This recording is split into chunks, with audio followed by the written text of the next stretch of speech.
दोस्तों किसी भी गाड़ी को एनकैप द्वारा 5 स्टार रेटिंग मिलने का मतलब है वो गाड़ी सिक्योरिटी के मामले में बहुत सुरक्षित है।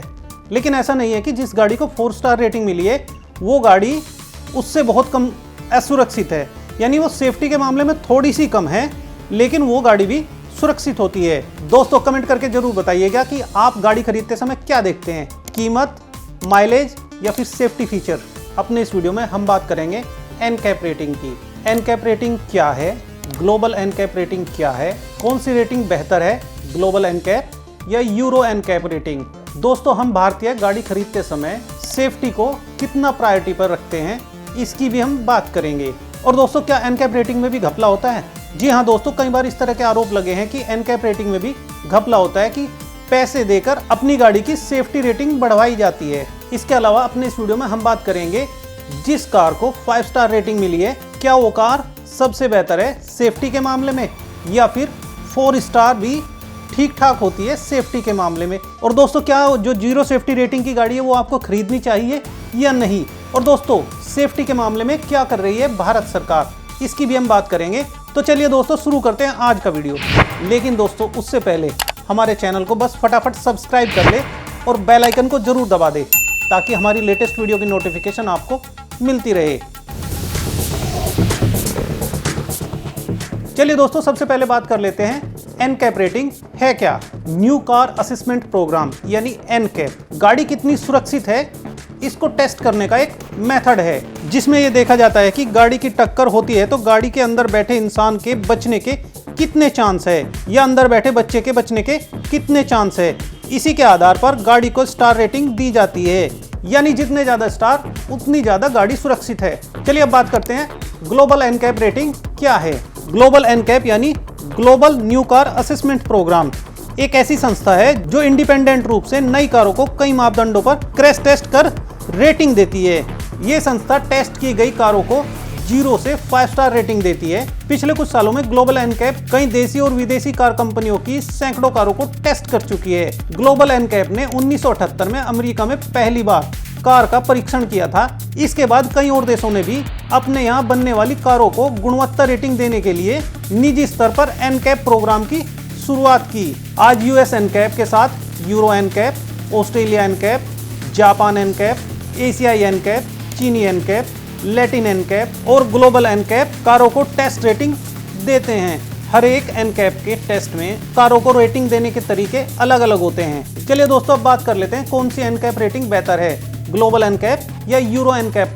यूरो एनकैप कार के फ्रंट, साइड और साइड पोल को टेस्ट किया जाता है, जबकि ग्लोबल एनकैप में कार का ऑफसेट क्रैश टेस्ट किया जाता है। ग्लोबल एनकैप टेस्ट की बात करें तो इसमें कार को 64 किलोमीटर प्रति घंटे की रफ्तार से चलाया जाता है।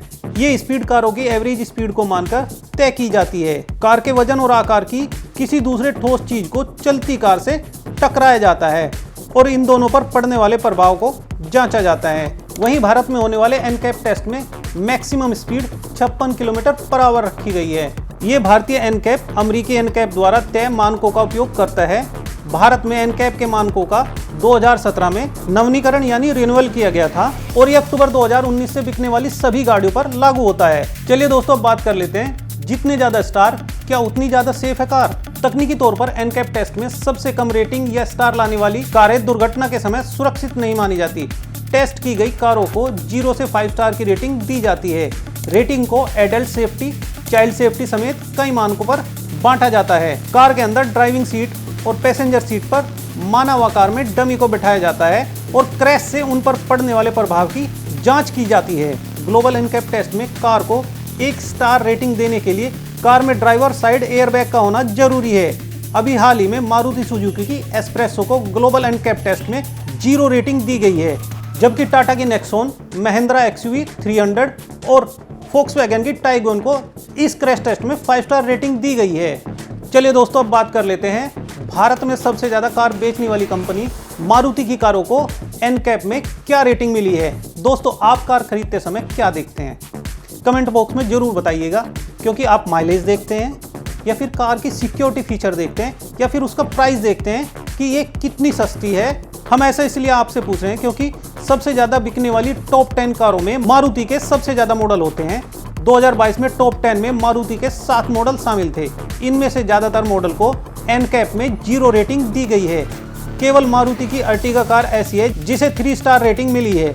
एनकैप रेटिंग के हिसाब से मारुति की कारें सुरक्षित नहीं है, तो फिर क्या वजह है कि मारुति की कारें सबसे ज्यादा बिकती है? एनकैप रेटिंग कार खरीदते समय मायने भी रखती है या नहीं, या फिर लोगों को कार सेफ्टी से ज्यादा फर्क नहीं पड़ता? लोग गाड़ी खरीदते समय देखते हैं कि गाड़ी की कीमत कितनी है, गाड़ी कितना माइलेज देती है। चलिए दोस्तों, अब बात कर लेते हैं एनकैप क्रैश टेस्ट कैसे होता है। इस टेस्ट के लिए कार में डमी का इस्तेमाल किया जाता है। इस डमी को इंसान की तरह तैयार किया जाता है। टेस्ट के दौरान गाड़ी को फिक्स स्पीड से किसी हार्ड ऑब्जेक्ट के साथ टकराया जाता है। इस दौरान कार में 4 से 5 डमी का इस्तेमाल किया जाता है। बैक सीट पर बच्चे की डमी होती है। ये चाइल्ड सेफ्टी सीट पर फिक्स की जाती है। क्रैश टेस्ट के बाद कार के एयरबैग ने काम किया या नहीं, डमी कितनी डैमेज हुई, कार के सेफ्टी फीचर्स ने कितना काम किया, इन सब के आधार पर रेटिंग दी जाती है। दोस्तों, मजेदार बात यह है कि भारत सरकार की तरफ से इस क्रैश टेस्ट को वैलिड नहीं माना गया है। इस वजह से जिन कंपनियों को कारों में एनकैप द्वारा 0 रेटिंग दी जाती है या फिर कम रेटिंग दी जाती है, उन्हें कोई फर्क नहीं पड़ता। इसके लिए automotive research association of India ARAI का टेस्ट ज्यादा मायने रखता है, क्योंकि ये संस्था बिना किसी भेदभाव के कार के क्रैश टेस्ट को कंडक्ट कराती है। चलिए दोस्तों, अब बात कर लेते हैं कार सेफ्टी के मामले में क्या कर रही है भारत सरकार। कुछ साल पहले तक भारत में बिना एयरबैग की कार धड़ल्ले से बेची जा रही थी। अब बेस वेरिएंट में भी 2 एयरबैग जरूरी है, यानी बिना एयरबैग के भारत में कोई भी कार नहीं बेची जा सकती। भारत सरकार ने अभी किसी कंपनी को कार क्रैश टेस्ट की परमिशन नहीं दी है। Global NCAP towards zero foundation का हिस्सा है। ये ब्रिटेन की चैरिटी ऑर्गेनाइजेशन है। इसके चेयरमैन कभी भारत के खिलाफ हुआ करते थे। भारत के क्रैश टेस्ट सिस्टम का नाम Bharat new vehicle assessment programme यानी BNVS-AP है। ये 2018 में शुरू होना था, लेकिन किसी वजह से शुरू नहीं हो पाया। ये वैसा ही प्रोग्राम है जैसा भारत में पहले से मौजूद automotive research association of India ARI पहले से कर रहा है। BNVS-AP जिन सॉफ्टवेयर पर काम करेगा वो एनकैप से ही खरीदे जाएंगे। तब तक भारत सरकार की तरफ से किसी को भी इस बात की परमिशन नहीं दी गई है कि वो क्रैश टेस्ट कंडक्ट करे। ऐसे में ग्लोबल एनकैप अपनी पर्सनल एबिलिटी पर बाजार से कारों के बेस वेरिएंट को खरीदकर पर्सनली उनका टेस्ट करती है। जब ग्लोबल एनकैप के क्रैश टेस्ट रेटिंग को लोग समझने लगे और इनका असर कार कंपनियों पर होने लगा, ऐसे में उन कंपनियों ने एनकैप को पैसे देकर टेस्ट कंडक्ट कराया। इस टेस्ट को वो वॉलंटियर टेस्ट का नाम देते हैं। इस टेस्ट की खास बात यह होती है कि क्रैश टेस्ट का सारा खर्चा कार बनाने वाली कंपनी उठाती है।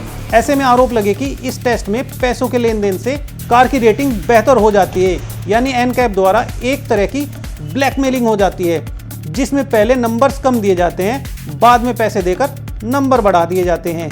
यही वजह है कि हमारे देश की कई कंपनियां इस क्रैश टेस्ट को सपोर्ट नहीं करती। भारत में कौन सी कार एनकैप रेटिंग में सबसे बेहतर है? भारतीय बाजार में कई ऐसी कारें हैं जिन्हें एनकैप द्वारा 5 स्टार रेटिंग दी गई है। सेफ्टी के मामले में सबसे ज्यादा स्कोर करने वाली कार वोक्सवैगन की टाइगवान है, जिसका स्कोर 71.64 है। ये एनकैप रेटिंग अक्टूबर 2022 के बाद से कंडक्ट होने वाले क्रैश टेस्ट के आधार पर है। पुराने ग्लोबल एनकैप क्रैश टेस्ट के आधार पर टाटा पंच का स्कोर 57.34 है। महिंद्रा XUV300 का स्कोर 53.86 है। टाटा ऑल्ट्रोज 45.13 है। टाटा नेक्सॉन 41.06 हैं। दोस्तों, आपको बता दें, मारुति की ज्यादातर गाड़ियों को ग्लोबल एनकैप रेटिंग में 0 की रेटिंग मिली है। तो दोस्तों, आपको हमारी ये वीडियो कैसी लगी? हम उम्मीद करते हैं आपको हमारी ये वीडियो पसंद आई होगी और आप नेक्स्ट टाइम जब कार खरीदने जाएंगे तो आप कीमत, माइलेज, इनके अलावा सेफ्टी फीचर को भी ध्यान में रखेंगे। आखिर दोस्तों, ये हमारी ज़िंदगी से जुड़ा हुआ मामला है, क्योंकि अगर कम सुरक्षित कार में आप सफ़र कर रहे होंगे और ऐसा हुआ कि कार का एक्सीडेंट हो गया तो क्या होगा? तो दोस्तों, अपना और अपने परिवार का ध्यान रखते हुए सिक्योरिटी के मामले में कंप्रोमाइज़ बिल्कुल ना करें। दोस्तों, यदि ये वीडियो आप YouTube पर देख रहे हैं तो हमारे चैनल को जरूर सब्सक्राइब करें। और दोस्तों, यदि ये वीडियो आप Facebook या Instagram पर देख रहे हैं तो हमारे पेज को जरूर लाइक करें। और हाँ दोस्तों, बेल आइकन जरूर दबा दें ताकि हमारी लेटेस्ट वीडियो की नोटिफिकेशन आपको मिलती रहे। दोस्तों, हमें आपके सपोर्ट की बहुत ज़रूरत है। दोस्तों, यदि आप हमें सपोर्ट करते रहेंगे तो हम आपके लिए बहुत अच्छी इंटरेस्टिंग और इन्फॉर्मेटिव वीडियो बनाते रहेंगे। जय हिंद दोस्तों।